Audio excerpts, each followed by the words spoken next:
ஏழ்பிறப்பும் இணைந்திருக்கும் சொந்தம் இந்த சொந்தமம்மா.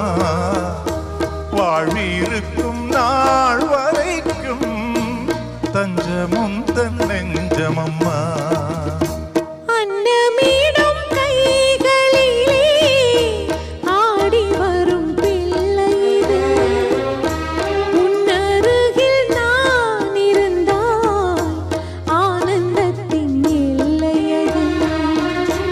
காயத்ரி மந்திரத்தை உச்சரிக்கும் பக்தனம்மா.